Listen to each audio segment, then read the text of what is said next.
Tonight, we're going to follow a spacecraft into the future, not by a year or a decade, by 40,000 years.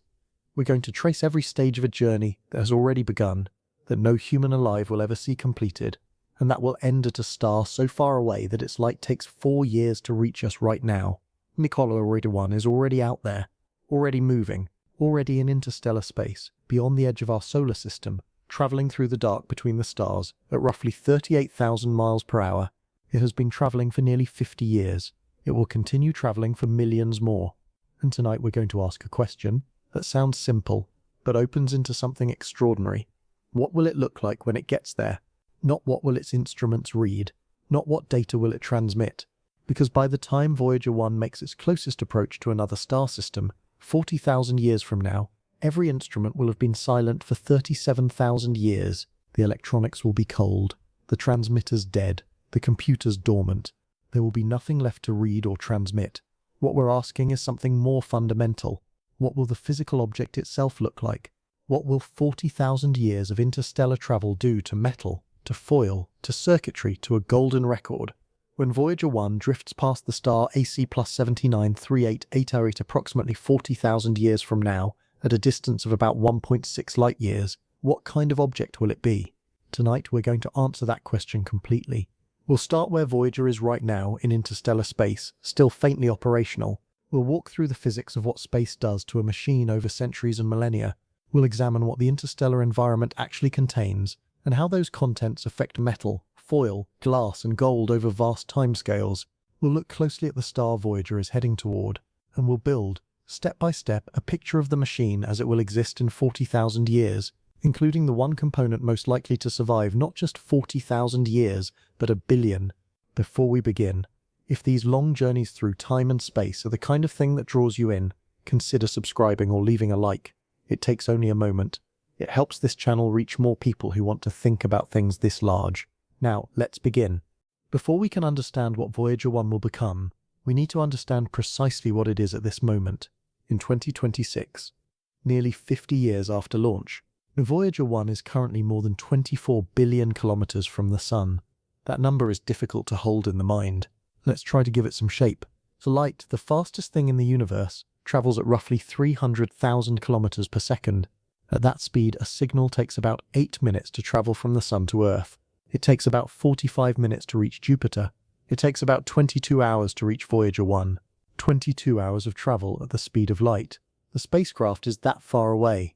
In astronomical units, the standard measure of distance in the solar system, Voyager 1 is currently beyond 160 AU from the Sun. 1 AU is the distance from Earth to the Sun, roughly 93 million miles, so Voyager is 160 times that distance. The heliopause, the official boundary of the solar system, which Voyager crossed in 2012, sits at around 121 AU. Voyager is now well into interstellar space. It crossed that boundary 14 years ago. Every year it moves about 3.6 AU farther from the Sun, and it is still talking. Barely, but still. The transmitter aboard Voyager 1 produces about 23 watts of power.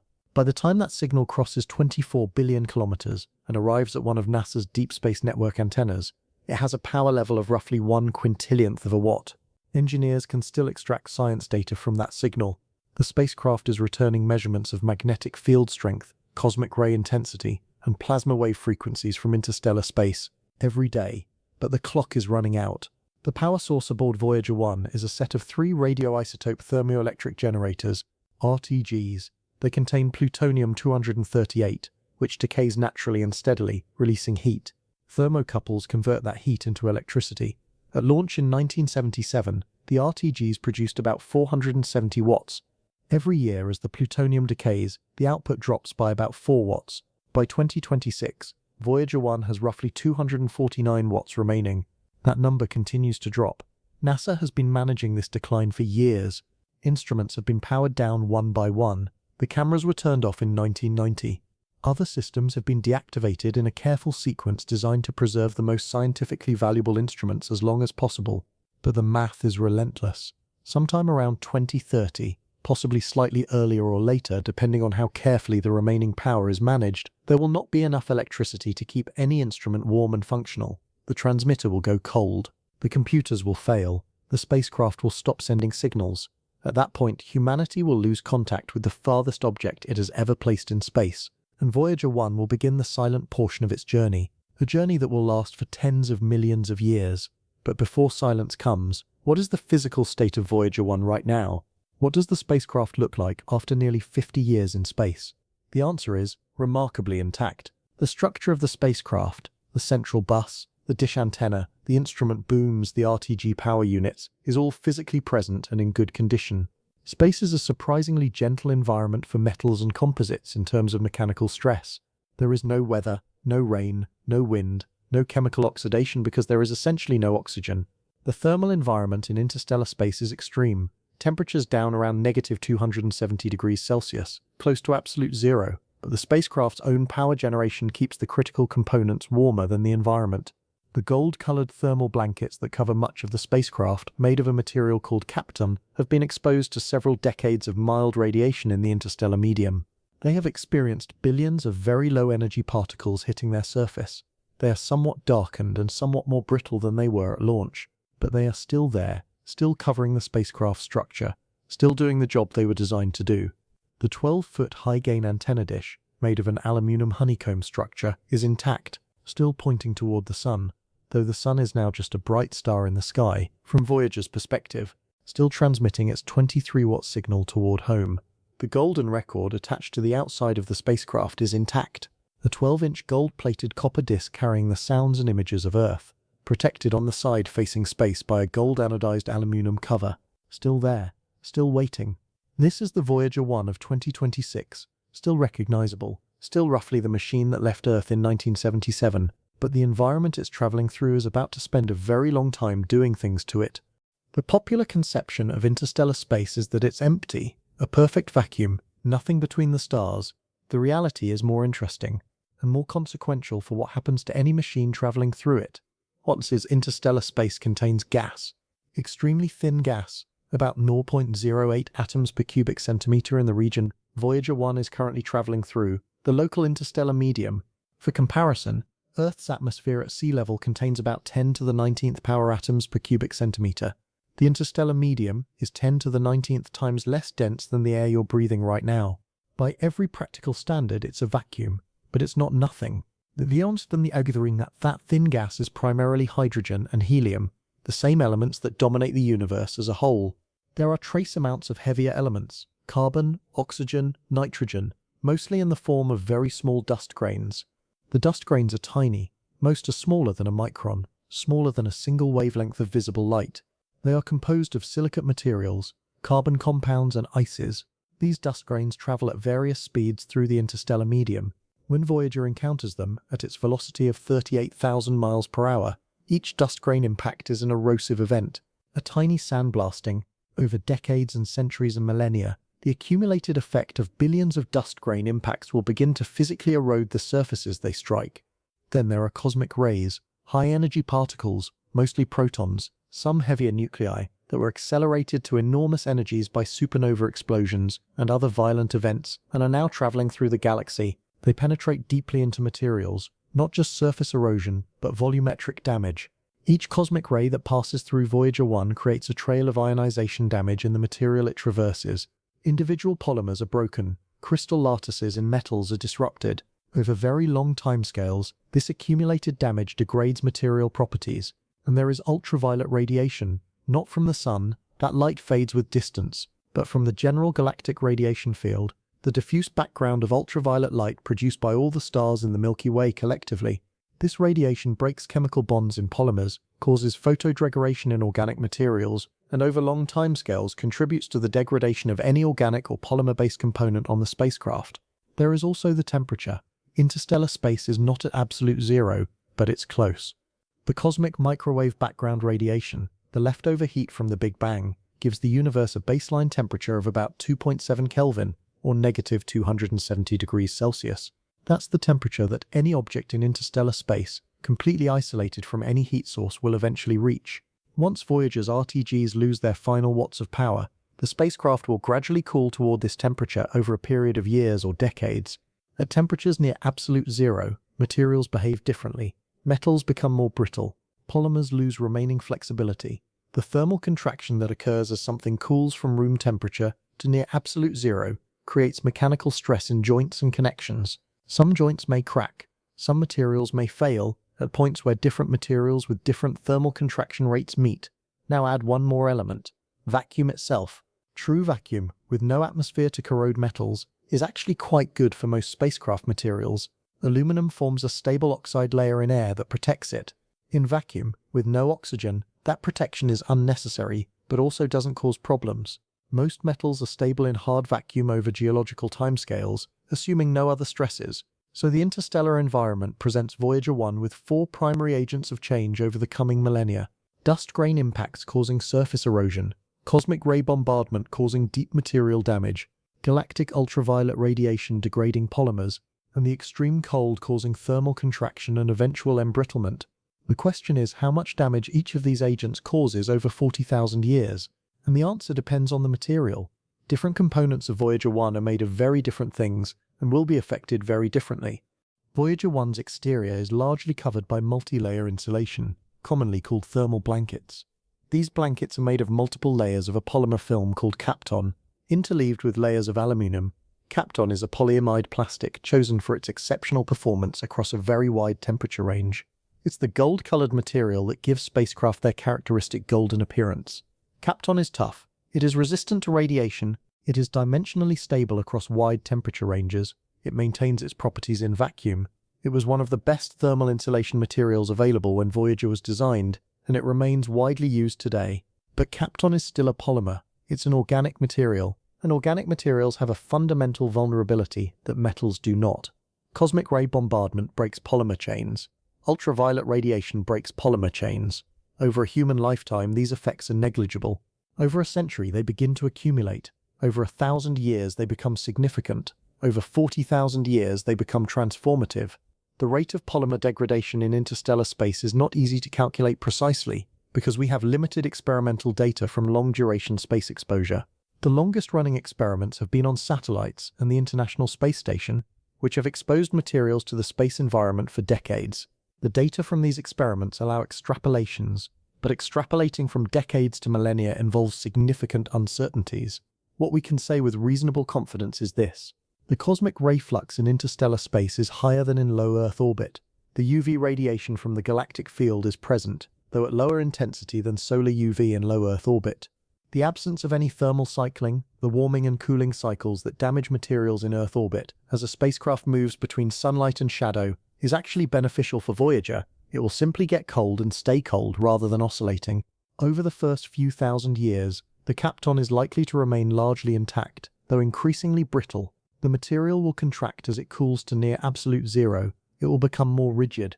Individual cosmic ray tracks will create microscopic damage through the material. The outer surfaces will begin to darken from radiation-induced changes in the polymer's chemical structure. By 10,000 years, the Kapton blankets are likely to be significantly degraded. The accumulated cosmic ray damage will have disrupted enough polymer chains that the material will be structurally compromised. At the temperatures involved, any mechanical disturbance, even a micrometeorite impact, would cause it to shatter rather than flex. The outer layers most exposed will be in the worst condition. By 20,000 years, the Kapton may have broken apart in significant areas, not from any single event but from the accumulated effect of decades upon decades of cosmic ray bombardment, ultraviolet exposure, and thermal stress. Pieces may have drifted away from the spacecraft, slowly, given that there is no wind or gravity to pull them, but separated nonetheless. By 40,000 years, when Voyager 1 makes its closest approach to AC plus 793888, the Kapton thermal blankets are likely to be largely gone, not vaporized, but broken down into small dark fragments, some still loosely associated with the spacecraft's structure, others having drifted away into the interstellar medium. The gold-colored exterior that defined the spacecraft's appearance will be largely absent. What will be revealed beneath it? The spacecraft's structural skeleton. Beneath the Kapton blankets, Voyager 1's central body is built around an aluminum frame, a 10-sided polygon, a decagon, that forms the central bus of the spacecraft. This structure is made from aluminum alloy, the same class of lightweight, strong material used throughout the aerospace industry. Aluminum in vacuum is a very different material from aluminum in air. In air, aluminum's surface immediately oxidizes, forms a thin layer of aluminum oxide that protects the underlying metal from further corrosion. This is why aluminum doesn't rust the way iron does. The oxide layer forms quickly and acts as a barrier. In vacuum, there is no oxygen to form this protective layer, but there is also nothing to corrode the metal. In a true vacuum, away from any chemical environment, pure aluminum is essentially chemically inert. It doesn't react with its surroundings because there is nothing to react with. This means that the aluminum structure of Voyager 1 is likely to be among the most durable components of the spacecraft over long timescales. Metals are generally more resistant to cosmic ray damage than polymers. The crystal structure of a metal can absorb cosmic ray impacts and redistribute the energy without catastrophic failure.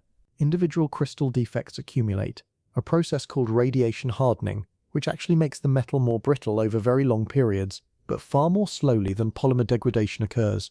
The aluminum central bus is also designed with structural integrity in mind.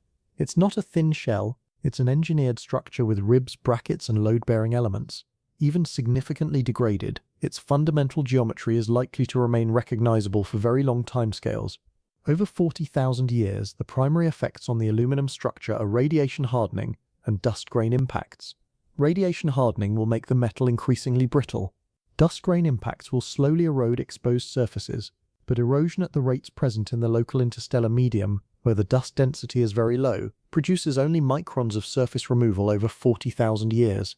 The structural integrity of the aluminum frame is likely largely intact after 40,000 years. What will have changed is the surface. Without the Kapton covering it, the aluminum surface will have been directly exposed to whatever is in the interstellar medium. The dust grain impacts will have given the surface a finely pitted, matte texture. Cosmic rays will have slightly altered the aluminum's crystal structure near the surface. The metal will be harder and more brittle than it was at launch, but it will still be aluminum, still be the same geometry, still be recognizable as the central body of the Voyager spacecraft. Now let's consider the most visible component of the spacecraft, the high-gain antenna. Voyager 1's high-gain antenna is its most recognizable feature, the 12-foot parabolic dish that has been pointing toward Earth since 1977. That dish is the primary means by which Voyager communicates with home, and it is by far the largest single structure on the spacecraft. The dish is made from an aluminum honeycomb core faced with aluminum sheets, covered with a gold paint that serves as a thermal control surface. The support struts that attach the dish to the spacecraft body are aluminum tubes. Of all the structural components of Voyager 1, the dish is the one most likely to survive 40,000 years in the best condition. Here's why. The dish is a simple geometric structure, a paraboloid, no moving parts, no electronics in the dish itself. All the electronics are in the central bus. The dish is just a shaped reflector, and shaped aluminum in vacuum, away from any chemical environment, is extremely durable. The gold paint on the dish surface will be affected by radiation over long timescales. Gold itself is essentially inert. It's the most corrosion-resistant metal that exists, stable against virtually all chemical reactions. The gold component of the paint will endure. The binder material in the paint, organic compounds that hold the gold particles to the surface, will be degraded by cosmic ray bombardment over millennia. The paint will change its properties, perhaps flaking gradually in the absence of any mechanical disturbance, or perhaps remaining in place but becoming increasingly fragile. The aluminum honeycomb structure beneath the paint will, as with the central bus, experience radiation hardening and micrometeorite erosion, but remain structurally intact. The dish geometry will be preserved. The support structure connecting the dish to the bus are the most vulnerable part of this assembly. They are thinner than the bus structures. They are the points at which the dish connects to the spacecraft body, and they were engineered to precise tolerances. Radiation hardening over very long timescales could make them more susceptible to fracture if any mechanical force were applied, but in interstellar space, no significant mechanical forces are being applied. The spacecraft is in free float, nothing is pushing on the struts. Without mechanical stress, even embrittled struts may remain intact indefinitely. After 40,000 years, the high-gain antenna dish is likely to still be present, the basic parabolic shape likely intact, though the surface paint degraded, the struts potentially more brittle but unbroken, the dish still nominally pointed in the direction it was last locked, toward the sun, which by that point will be a different-looking star in a slightly different position in the sky as the spacecraft has moved so far from it. The dish will not be able to communicate. The electronics that once drove it are long dead, but as a physical structure, the dish is likely to be one of the most recognizable surviving features of the spacecraft after 40,000 years. Voyager 1's electronics are a different story, not in terms of physical survival, but in terms of functional survival. The computers, the data processors, the instrument electronics, the transmitter, All of these depend on active components, transistors, integrated circuits, capacitors, resistors, wiring harnesses. All of these were designed and built using the electronics technology of the early 1970s. They have been operating in a radiation environment for nearly 50 years. They are already significantly more degraded than they were at launch. Every cosmic ray that passes through a semiconductor creates damage in the crystal structure. Every high-energy particle leaves a track of ionization. Over decades, these effects accumulate. NASA has had to compensate for this degradation by adjusting how the computers operate. The computers aboard Voyager 1 in 2026 are not performing at the same level they were in 1977. They have accumulated radiation damage. Some memory locations have failed. The software has been updated to work around failed components. After the power runs out around 2030, the electronics will cool to near absolute zero and remain there. Cold itself does not destroy electronics. Many semiconductor devices actually perform better at lower temperatures. But without power, without any active heating, the thermal mass of the electronics will eventually equilibrate to the surrounding temperature. And once cold, without any protection from the continuing cosmic ray bombardment, the damage will continue to accumulate.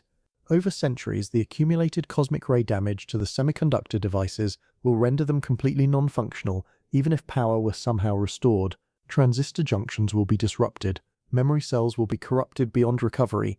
The processing logic will be destroyed.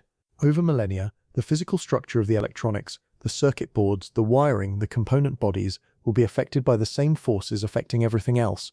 The printed circuit boards, made of fiberglass and epoxy, are organic materials vulnerable to polymer degradation. The wiring insulation, made of various polymer compounds, will similarly degrade. After 40,000 years, the electronics of Voyager 1 will be physically present but transformed. The metal components, copper wiring, the metal leads of components, the metal chassis of instrument boxes will remain largely intact. The polymer components will be degraded. The semiconductor devices will be physically present, but completely and irreversibly non-functional. The instrument boxes will still be there, their metal shells intact, but their interiors transformed by 400 centuries of radiation damage. The spacecraft will not be able to do anything. It will not detect. It will not compute. It will not transmit. It will be, in every functional sense, dead, but it will still be physically there. A ghost of a machine. The structure without the life. Voyager 1 carries 3 radioisotope thermoelectric generators. Each RTG contains about 4.5 kilograms of plutonium-238 in ceramic form, encased in iridium shells, surrounded by a graphite heat shield, all contained within a stainless steel outer shell. The entire assembly is designed to survive severe accidents, including re-entry and impact. It's one of the most robustly engineered components on the spacecraft. By the time Voyager's power finally fails, around 2030, the plutonium-238 in the RTGs will have been decaying for 53 years. Plutonium-238 has a half-life of 87.7 years. After 53 years, roughly half a half-life, about 33% of the original plutonium-238 has decayed. The remaining plutonium, roughly 3/4 of the original amount, will continue to decay.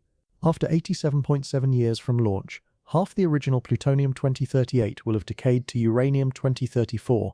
After 175 years, 3/4, after 877 years, essentially all of it. The decay products are themselves radioactive. Uranium-234 has a half-life of about 245,000 years, so the RTG canisters will contain uranium-234 for a very long time.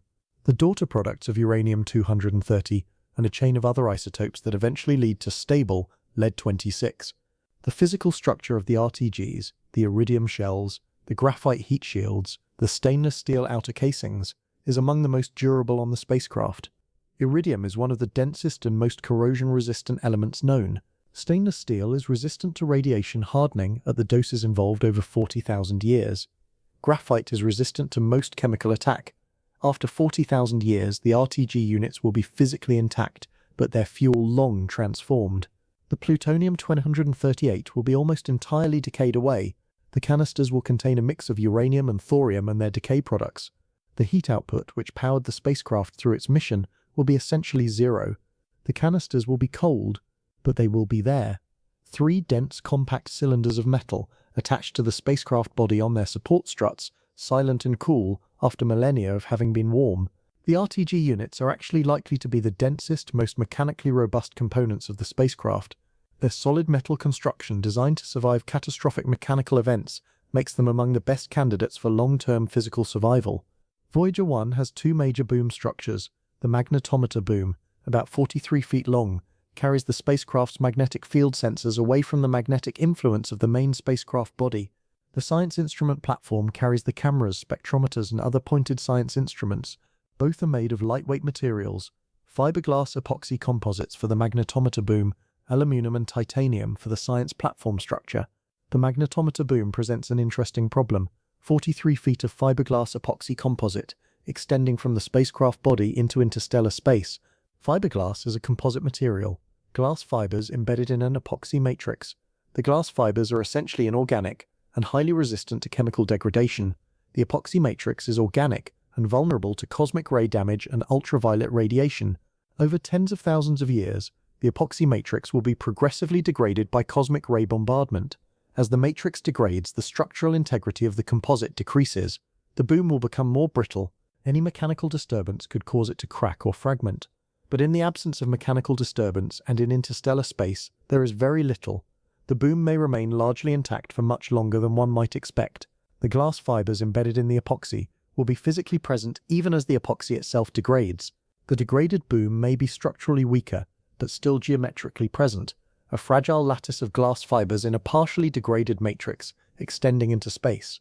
The magnetometer sensors at the end of the boom, small packages of metal and electronics, will experience the same fate as the other electronics, structurally present but non-functional. The science platform, being aluminum and titanium rather than composite, will fare somewhat better structurally.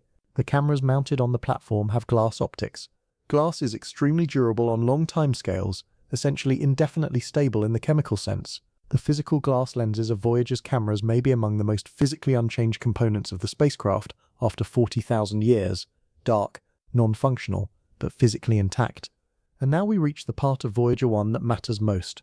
The part that was designed not for science, but for meaning. The part that was never intended to communicate with Earth. The part that is addressed to something we haven't met yet. The golden record is a 12-inch disc made of copper, gold-plated. The plating is approximately 1.25 micrometers thick, not massive, but uniform and complete. The disc is attached to the outside of the spacecraft, protected by a gold anodized aluminum cover. The cover serves as a shield against the interstellar environment, protecting the disc inside. Let's think carefully about what gold is and what it does in the environment. Voyager 1 is traveling through. Gold is the most chemically inert metal in the periodic table. It does not oxidize. It does not react with sulfur, with water, with acid, with almost anything under normal conditions. Gold recovered from ancient shipwrecks after thousands of years on the ocean floor is still bright and unoxidized, despite everything the ocean could throw at it. Gold found in tombs sealed for 3,000 years is still golden. The ancient Egyptians chose gold for their most precious objects, not just for its beauty, but because they understood, empirically, that it did not change. But in vacuum, gold is even more stable than in the terrestrial environment. In vacuum, there is no water, no sulfur, no acid, no oxygen. The only threats to gold in interstellar space are physical, cosmic ray impacts and dust grain erosion. Cosmic ray impacts in gold create point defects in the crystal structure. Individual gold atoms are displaced from their normal lattice positions. Over 40,000 years, the accumulated cosmic ray damage in the gold plating of the record will create a measurable change in the gold's crystal structure. The plating may develop a slightly different reflective quality, but the gold will still be gold. The etchings on its surface, the data encoded into the disk will be physically present. Dust grain erosion is a more interesting question. The record's cover, the aluminum case, faces interstellar space on one side. Dust grains hitting the cover at 38,000 miles per hour relative velocity will slowly pit and erode the aluminum surface. Over 40,000 years, this erosion is likely to be at most a few microns deep, enough to slightly roughen and darken the aluminum surface, but not enough to compromise the structural integrity of the cover. The record inside the cover is further protected. The cover itself is the sacrificial layer that takes the dust grain impacts. The record, shielded by the cover, experiences a much milder bombardment. After 40,000 years, the golden record is likely to be the best preserved component of the Voyager 1 spacecraft. The gold plating largely intact, the copper substrate unaltered, the etchings readable, perhaps with some degradation in the finest details, but the large-scale structure of the encoded information still present. The cover dented and pitted from 40,000 years of dust grain impacts, but still protecting the disk inside. In 1,000,000 years, the golden record will still be there. 1 billion years from now, it will likely still be physically present. The copper disk may have accumulated enough cosmic ray damage to alter some of its physical properties. The gold plating may have thinned slightly from cosmic ray sputtering, but the basic object, a disk of gold-plated copper, is likely to survive for geological timescales in interstellar space. The Golden Record is the most durable artifact of human civilization ever created. In terms of expected physical lifetime, nothing we have built even comes close. The pyramids of Egypt will be eroded to dust by wind and rain in far less than 1,000,000 years. The continents of Earth will have been rearranged by plate tectonics in 100 million years. The Sun will have expanded and consumed the Earth's orbit in about 5 billion years. The Golden Record will still be drifting through interstellar space, carrying its encoded message for billions of years after Earth no longer exists. This is not an exaggeration. It is a straightforward consequence of the durability of gold-plated copper in the specific environment of interstellar space, away from any planetary atmosphere or geological process. Now let's walk through the timeline, year by year, decade by decade, millennium by millennium, from the last transmission to the closest approach. Approximately 4 years from now, based on current power consumption trends, Voyager 1 will transmit its last coherent signal to Earth. The specific date is uncertain. Engineers are working to manage the power budget carefully, and the actual endpoint could be anywhere from 2025 to 2035, depending on decisions about which instruments to shut down and when. But sometime around 2030, the transmission will end. The last signal will travel for 22+ hours at the speed of light. Engineers at the Deep Space Network will receive it. They will know or suspect that it is the last one. The silence that follows will be permanent. After the last transmission, Voyager 1 continues on its trajectory. The spacecraft's speed does not depend on power. It's moving through interstellar space on inertia, and there is nothing in interstellar space to slow it down. It will continue at 38,000 miles per hour for millions of years without any engine burns or course corrections. Newton's first law, operating in the most perfect environment for demonstrating it that exists. The spacecraft begins to cool. Without the RTGs producing heat, the equipment that was being kept warm by that heat, the computers, the transmitters, the electronics, will begin to drop in temperature. Over months and years, the spacecraft's temperature equilibrates toward the background temperature of the interstellar medium, somewhere in the range of -270 degrees Celsius. The cooling is gradual. The spacecraft is a good thermal insulator by design, and as the electronics cool, they cease to function, not from damage yet, but simply from temperature. The computer's stored data, the software loaded into memory, the calibration tables, all of it, will be preserved in the frozen memory circuits, non-functional but physically present, preserved by the cold. A century after launch, in approximately 2077, Voyager 1 has traveled an additional 340 astronomical units from the Sun. It's now more than 500 AU from the Sun. Light takes over 3 days to reach it from the Sun. The spacecraft has been silent for roughly 47 years. Physically, very little has changed at this timescale. The Kapton thermal blankets are somewhat more radiation damaged than they were at launch, but still largely intact. The aluminum structures are unchanged. The electronics are frozen and non-functional, but physically intact. The Golden Record is pristine. But something subtle has happened. The accumulated cosmic ray damage in the most radiation-sensitive materials has begun to be measurable. The Kapton has absorbed roughly a century's worth of cosmic ray fluence. The most exposed outer layers have changed color slightly, darkened by radiation-induced chemical changes in the polymer. By the year 3000, Voyager 1 is approximately 3,600 AU from the Sun. Light takes about 21 days to reach it. It is approaching the very inner edge of the Oort cloud, the vast spherical halo of comets that extends from roughly 2,000 to 100,000 AU from the Sun. The outer layers of the Kapton thermal blankets are now significantly radiation damaged. They are darker, more brittle, and in the outermost layers the polymer chains have been broken enough that the material has lost much of its structural integrity.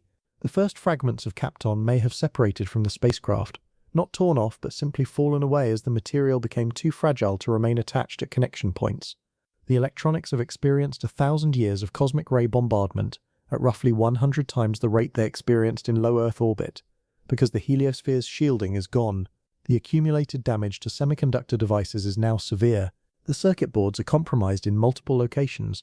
The wiring insulation has been degraded. The aluminum structures are largely unchanged. The RTG casings are intact. The Golden Record is intact. The dish antenna is intact. Externally, Voyager 1, after 1,000 years, looks like a spacecraft that has lost some of its golden foil covering. Patches of bare aluminum, visible where the Kapton has deteriorated. The overall shape and geometry are recognizable. 5,000 years ago, humans were building the first cities of Mesopotamia and Egypt. The pyramids would not be built for another 1,000 years. Agriculture had existed for only a few thousand years. This is the human reference point for 5,000 years, the entire span of recorded civilization. At this point, Voyager 1 has traveled about 18,000 AU from the Sun. It is well inside the Oort cloud, traveling through the region where long-period comets originate. The density of material here is slightly higher than the interstellar medium, though still extraordinarily thin. The Kapton thermal blankets are now severely degraded across most of the spacecraft's surface. The inner layers, which were protected by the outer layers, are in better condition, but even they have absorbed 5,000 years of cosmic ray bombardment. The blankets may be largely absent from the most exposed surfaces, with only remnants in sheltered areas. The exposed aluminum of the central bus has now been directly exposed to the interstellar environment for perhaps 3,000 years. The surface has a finely pitted, matte texture from dust grain impacts, not deeply eroded, perhaps a fraction of a micron of surface removal, but visibly different from polished aluminum. The RTG casings are intact. The dish antenna is intact. The magnetometer boom is structurally degraded, but geometrically present. The golden records cover is pitted from dust grain impacts on its outer surface. At 5,000 years, Voyager 1 is recognizable as a spacecraft. The dish is still there, the central body is still there, but the golden exterior that defined its appearance has been replaced by exposed aluminum and the dark, degraded remnants of insulation material. Year 10,000, 10 millennia, 10,000 years covers the entire span of human civilization. The transition from hunter-gatherer to farmer, to city-dweller to industrial society to spacefaring civilization, all of it happened within the last 10,000 years. Voyager 1 is now approximately 36,000 AU from the Sun. Light takes almost 6 months to reach it. The spacecraft is deep in the Oort cloud, traveling through the most distant gravitationally bound region of our solar system, though at this distance the Sun's gravity is so weak as to be nearly inconsequential for Voyager's trajectory. Belkoi. At 10,000 years, the Kapton thermal blankets are largely gone from the most exposed surfaces. What remains is concentrated in sheltered areas, where one structural element casts a shadow over another, providing some protection from the directional component of the interstellar dust flow. These remnants are dark, brittle and fragile, but geometrically present. The magnetometer boom is in a progressively degraded state. The fiberglass epoxy composite has experienced 10,000 years of cosmic ray bombardment. The epoxy matrix is severely damaged. The boom may have fractured at multiple points without any force to break it, just from the embrittlement caused by accumulated radiation damage, creating stress at joints and along the boom length. It may not be intact at full length anymore. The science platform instruments are physically present, but severely radiation damaged. The glass optics of the cameras are intact. The metal structures are intact, but the functional systems, electronics, sensors, detectors are destroyed by radiation. Visually, Voyager 1 at 10,000 years, a bare aluminum spacecraft, surface matte and pitted, largely stripped of its golden thermal blankets. The dish still present and structurally sound, the RTG cylinders protruding on their booms. The science platform present, but the boom that holds it possibly fractured and deflected from its original position. The magnetometer boom, possibly broken at some point along its length. The golden record cover visible on the spacecraft side, pitted and slightly darker than at launch. 20,000 years. The last ice age ended about 12,000 years ago. 20,000 years ago, humans were living in small bands of hunter-gatherers. There were no cities, no agriculture, no writing. Homo sapiens had existed for only about 100,000 years at that point. Voyager 1 is now approximately 72,000 AU from the Sun. It is approaching the outer edge of the Oort cloud. The transition from the solar system's domain to true interstellar space, in the gravitational sense, is somewhere in this region. Beyond 100,000 AU or so, the Sun's gravity is weaker than the galactic tide, the combined gravitational effect of all the stars and dark matter in the Milky Way. Physically, the spacecraft at 20,000 years has experienced twice the accumulated damage of the 10,000-year mark. The Kapton remnants are now extremely sparse, perhaps traces in the most sheltered corners of the structure. The exposed aluminum surfaces have been in the interstellar environment for 20,000 years. The surface erosion is still shallow, perhaps a micron or two, but the surface character has changed. It's matte and slightly roughened.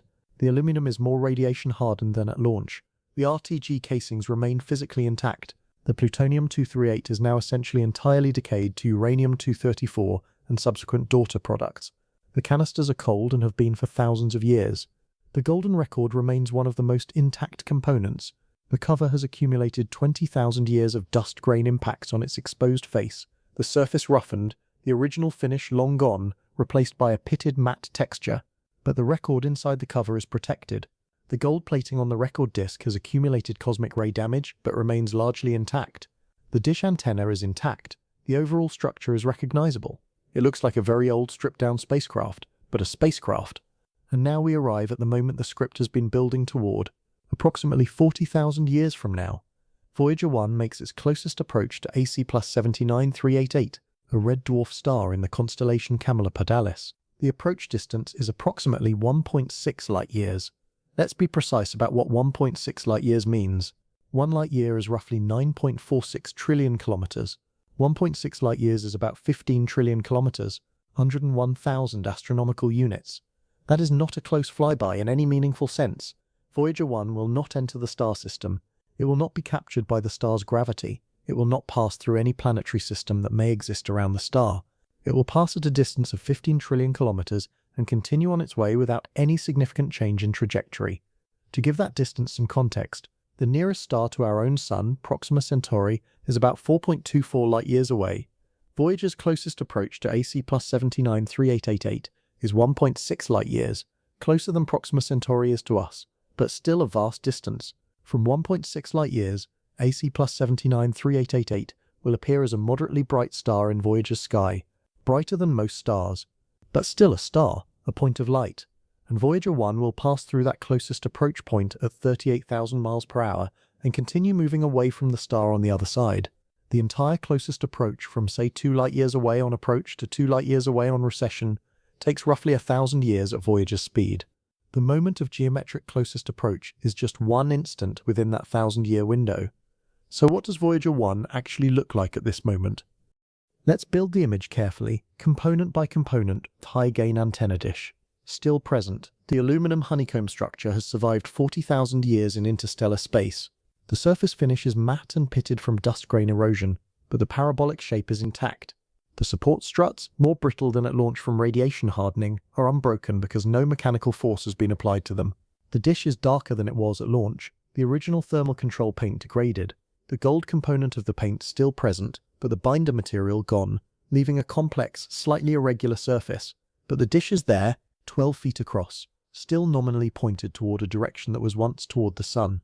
The Sun is now just another faint star in Voyager's sky, indistinguishable without a computer that could calculate its position. But the central bus, still present, the 10-sided aluminum structure is intact. The surface is matte, pitted, slightly roughened from 40,000 years of micrometeorite and dust grain impacts. The aluminum is harder and more brittle than it was at launch from radiation hardening, but the geometry is there. The dimensions are unchanged. The bus is still recognizable as the main body of a spacecraft. The Kapton thermal blankets, essentially gone. 40,000 years of cosmic ray bombardment and ultraviolet radiation have destroyed the polymer matrix. What remains is at most traces dark, fragile remnants in the most sheltered geometries of the structure. The golden color of the Kapton, the defining visual characteristic of the spacecraft as it appeared on Earth, is absent. The RTG power units, present and intact, 3 cylinders of iridium-clad metal attached to their booms, cold, non-radioactive, silent, structurally among the most robust components on the spacecraft. Their surfaces are pitted from dust grain impacts but intact. They are visible and recognizable. The magnetometer boom, uncertain, it may be intact or it may have fractured at one or more points. If fractured, the broken sections may have drifted slightly away from the main spacecraft, slowly, over thousands of years, or may remain in contact with the structure. If intact, it extends 43 feet from the bus, increasingly fragile but geometrically present. The science instrument platform, present though possibly deflected from its original position if the boom connecting it has experienced any structural failure. The instruments on the platform, cameras, spectrometers, particle detectors, are physically present. The glass optics of the cameras intact, the metal housings intact, the electronics inside them destroyed by radiation over 40,000 years. The golden record, present. This is the most important component. The golden anodized aluminum cover is pitted and matte on its exposed face, 40,000 years of dust grain impacts having transformed it from a polished surface to a roughened one. But the cover is intact. The disc inside the cover is intact. The gold plating on the disc has accumulated 40,000 years of cosmic ray damage, individual lattice defects throughout the gold layer, but the gold is still gold. The etchings on the disk surface are still present. The encoded information, the sounds of Earth, the images, the coordinates, is still there. If you could somehow be present at the closest approach moment and somehow be close enough to inspect the spacecraft, here is what you would see. A spacecraft that looks like an archaeological artifact, like something dug out of a very old ruin. The dish still there and geometrically recognizable.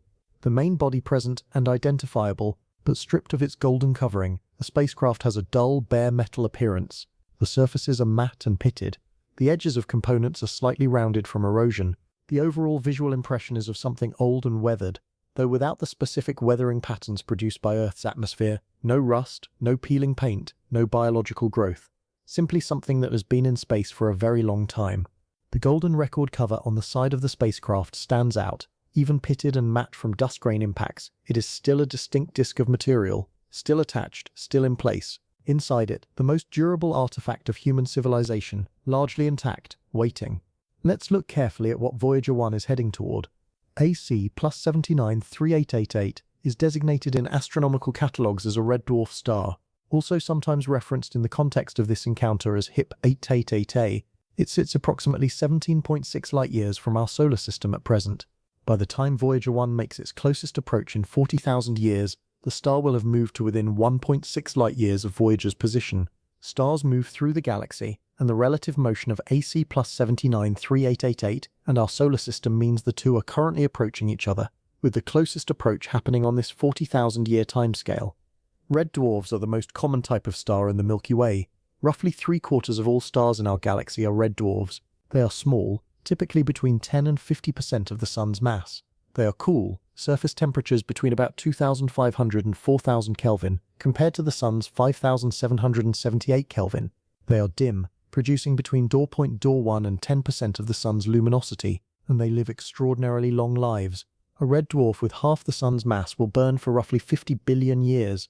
The universe is only 13.8 billion years old, which means no red dwarf has ever yet died of old age. AC plus 793818 is not a particularly notable star. It is one of billions of very similar red dwarfs in the Milky Way. We know its distance and proper motion from Hipparcos catalogue data. We know its spectral type. We don't know whether it has planets. Red dwarfs frequently do have planets. They appear to be the most common host stars for rocky planets, but we have not specifically detected any planets around AC plus 793888 with current telescopes. The encountered distance of 1.6 light-years is outside any conceivable definition of the star's habitable zone or planetary system. Even if AC plus 793888 has planets, they orbit within a few tenths of an astronomical unit, well within a light-year. Voyager will pass at 1.6 light-years, which is roughly 2,000 times farther from the star than even the most distant plausible planetary orbit. From Voyager's perspective during the closest approach, AC plus 793888 will be the brightest object in the sky by far, but still a star, not a disk. It will not illuminate the spacecraft in the way the Sun did in the early years of the mission. It will be a bright red-orange point of light. From the star's perspective, and from the perspective of any civilization that might exist around it, Voyager 1 will pass through a region of space 1.6 light-years from the star's center. At that distance, it will be utterly undetectable. Not because it's damaged, because it's simply too small, too cold, and too dark. A 1,820-pound spacecraft at 1.6 light-years produces no detectable signal against the background. The universe is too large, and Voyager is too small. After the closest approach, Voyager 1 continues on its trajectory, moving away from AC plus 793888 at the same 38,000 miles per hour it approached. The star recedes behind it, and Voyager continues into the deeper galaxy. After Voyager 1's closest approach to AC plus 793888, the spacecraft continues moving outward through the galaxy. It will never stop. There is nothing to stop it. In approximately 296,000 years, Voyager 1 will make a relatively close approach to another star, DM plus 21652, passing within roughly 3.5 light-years. These close stellar approaches are not rare events on cosmic timescales. The galaxy is full of stars, all moving, and any point in interstellar space will have occasional relatively close stellar passers-by over millions of years. Over 1 million years, the accumulated physical degradation of the spacecraft continues. The remaining Kapton traces are gone. The magnetometer boom, if it hasn't already fractured, becomes increasingly fragile. The aluminum structures remain largely intact. Aluminum in vacuum is extraordinarily stable over long timescales. The golden record survives, still intact, still readable in principle by any civilization with the right instruments and the included instructions. Over 1 billion years, the physical changes become more significant. The aluminum has experienced 1 billion years of cosmic ray bombardment.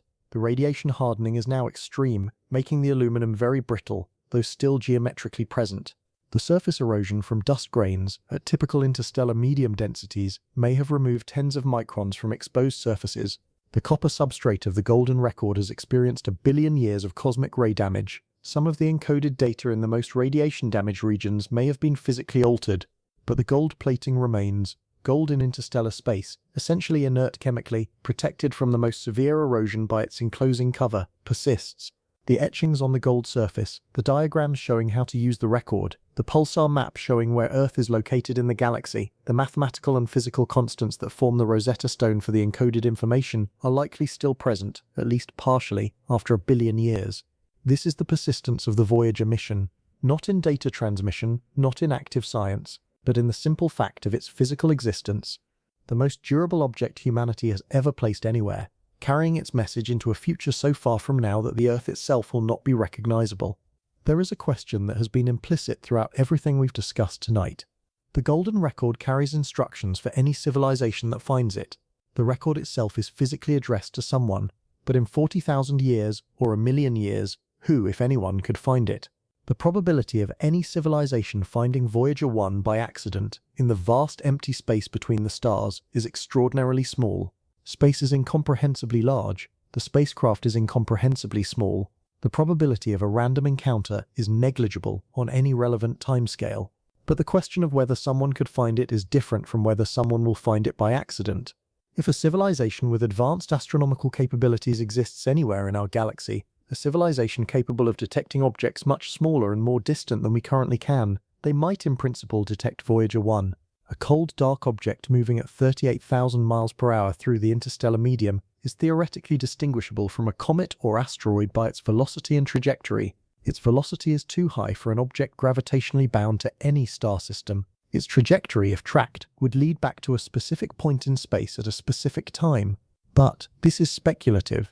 We are talking about detection capabilities far beyond current human technology, and we have no evidence that any civilization with such capabilities exists in our neighborhood of the galaxy. What we can say with confidence is this: if any civilization does find Voyager 1 at any point in the next few billion years, before the spacecraft's physical degradation becomes too severe, the golden record will be there, containing in encoded form a picture of who made it and when and where they came from. The record is the most profound thing about the Voyager mission. It converts a scientific instrument into a message that says, simply and permanently, we existed, we were curious, we sent something into the dark because we thought it was worth sending. Tonight we've traveled 40,000 years into the future. We've watched a machine slowly transform from a functioning spacecraft into something between a scientific instrument and an archaeological artifact, drifting through the deep space between the stars. We've seen which components endure, the aluminum, the dish, the golden record, and which are destroyed, the electronics, the polymer foils, the functional systems. But there's something larger in this picture that's worth sitting with for a moment. The Voyager program was conceived and executed by human beings working with slide rules and early computers in facilities in Pasadena, California. The spacecraft was designed for 5 years. It is now approaching 50. The discoveries it made at the edge of the solar system were decades beyond what anyone planned for, and its physical journey will continue for millions of years after the last human being who remembers it has long since passed. There is something about this timeline that is difficult to hold in the mind. 40,000 years ago, human beings were living in caves and hunting mammoths. The entirety of what we call human civilization, agriculture, writing, cities, science, industry, space travel, happened in the blink of an eye by comparison. And in another 40,000 years, the machine we built will be passing a star we've never visited, still carrying a record we made, still moving at the speed we launched it. The mission that was supposed to last 5 years will outlast not just its designers, not just their grandchildren, not just the civilization that built it, but potentially the planet that civilization was built on. The golden record will still be there, still waiting, in the dark between the stars. Tonight we traced a single spacecraft from where it is now to where it will be in 40,000 years. We watched the thermal blankets darken and degrade. We watched the electronics freeze and be slowly destroyed by radiation.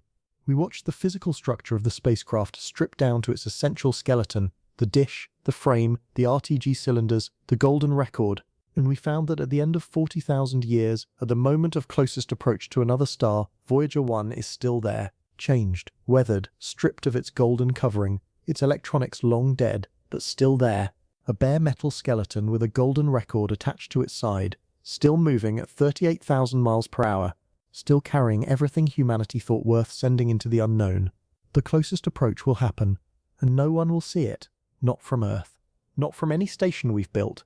The universe is too large for us to watch. The spacecraft will pass its closest point to AC plus 79388 and continue moving, and we will never know precisely when it happened, but it will happen. That's the remarkable thing, not that we'll see it, but that it's already guaranteed. The trajectory is set, the physics are immutable, 40,000 years from now, on a specific date that could be calculated from the data we have today. Voyager 1 will be at its closest to another star. The spacecraft that left Earth on September 5, 1977 will be there. All of the people who built it will have been gone for 37,000 years. The cities where they built it will likely not exist in any recognizable form. The languages they spoke may not be spoken anywhere. The civilization that launched it may have transformed beyond recognition. But the spacecraft will be there, still moving, still carrying its message. That is what it means to put something into interstellar space. Not that we reach the stars, not that we communicate across the distance, but that we make something that lasts, something that persists, something that crosses timescales that make the entire history of human civilization look brief. That's enough for tonight. Rest well. In 40,000 years, something we made will be passing a star we've never visited, and in a very real sense, it will still be carrying us with it.